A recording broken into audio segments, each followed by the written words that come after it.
why it hasn't been properly commemorated almost to some extent in the world outside Rwanda.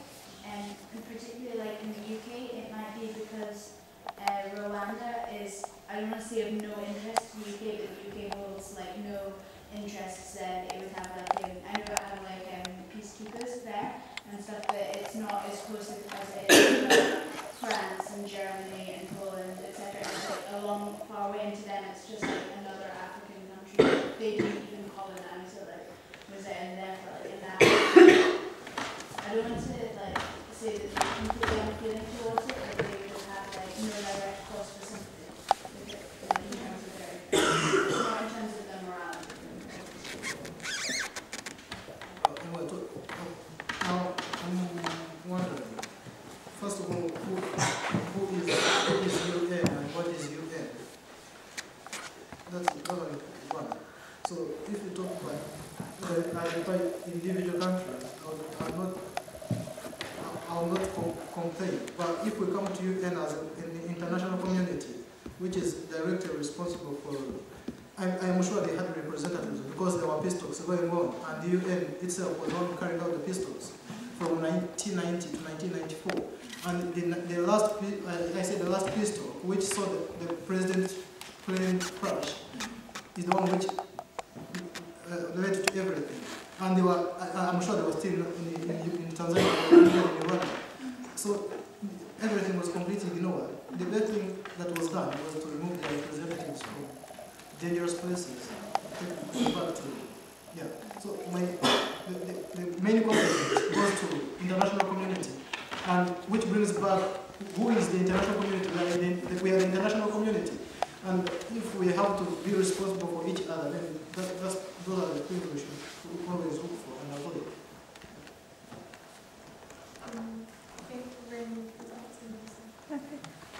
My question kind of brings on to Amit's a bit, but like since this has happened in your country, like when Rwanda sees things like incidents such as Darfur or like more like modern day genocides after it, like does it do anything about it? Like having had this personal experience about it, does it like help out like them solving it? Does it state that it's against genocide or anything like that, or does it still just kind of concentrate on itself and not interfere in any other genocides? So about Rwanda?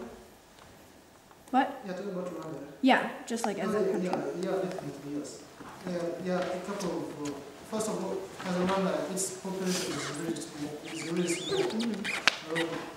It's not very small, but it is really small. Yeah. I can show you, under the AU, that's the African Union, they send troops to Darfur for peacekeeping missions. So they have learned from that, and we are really willing to avoid it from happening in another place. Yeah. Sort of going back to what actually happened, but I have a doubt.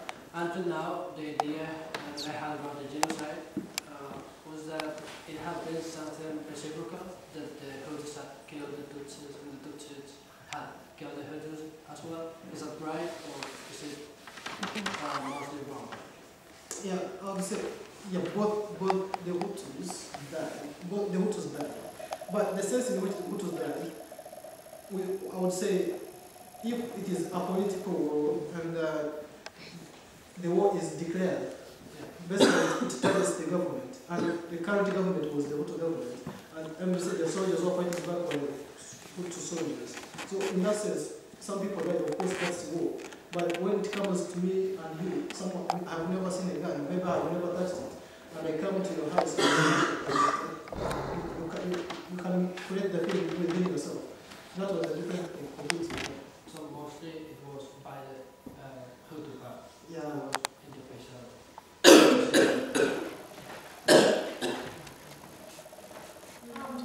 Yeah, just really brief commentary on what you said about UN as an international community. I think that in more than one cases, their action as defending the human rights is really good and you can expect a little more about it. Like in an example, like in Ecuador 2 years ago, we had this president, and this president was asked to left power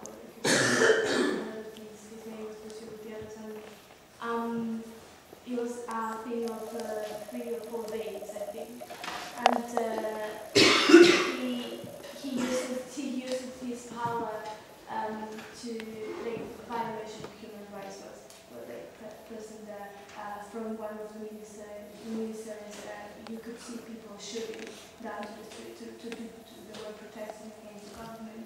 And one Chilean periodist, journalist, was killed by one of these bombs and the police exploded. And when it came to the UN or to the international community to criticize, they just said how undemocratic it was this president to get the power, and how bad the Ecuadorian population act by asking this president to go out of power. And all these people, like two or three people, Christian, correct me if I'm wrong, 2 people were killed by this one. Something that was killed by this shooting this government building. And when we came to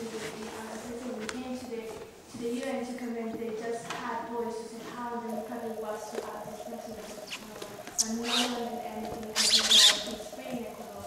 And so he actually presents a candidate to the last elections, and he went in 3rd place.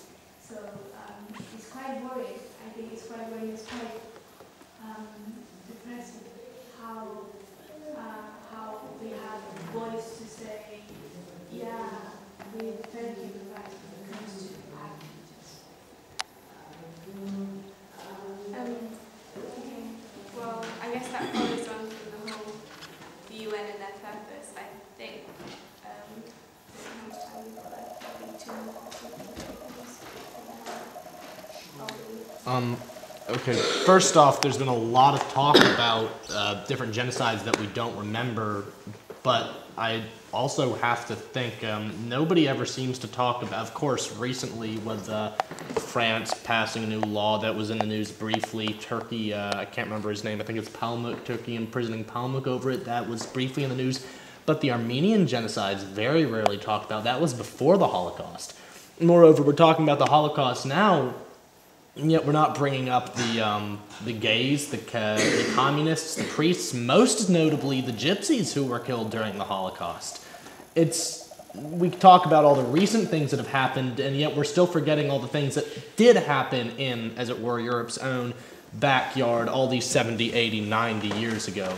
And I have to wonder then, is it so much why did we forget Rwanda, or is it why do we forget everything else? Because it often seems like that's the case. Following on from that,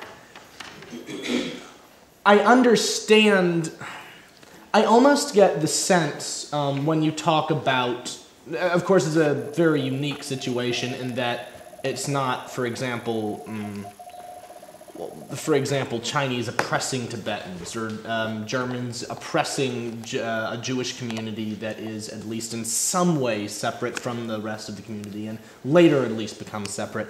We're talking about one unified country with separate parts fighting each other that now is trying to be more unified. I understand that you can't have one side be victimized, as it were, in the aftermath. As is the case in previous genocides. But to that extent, I don't understand why it's important that we remember. I know that sounds dull, but no, I'm saying at the moment when Isa asked, for example, oh God, when I've just lost it. Isa, what did you ask? Right, when Isa asked how we were going to remember it, it almost seemed to me that you were just saying, well, it's going on just fine. We're going along. People are, the wounds are healing within Rwanda, and that's really what needs to happen. That's great, but I don't understand how the rest of the world should take heed from that.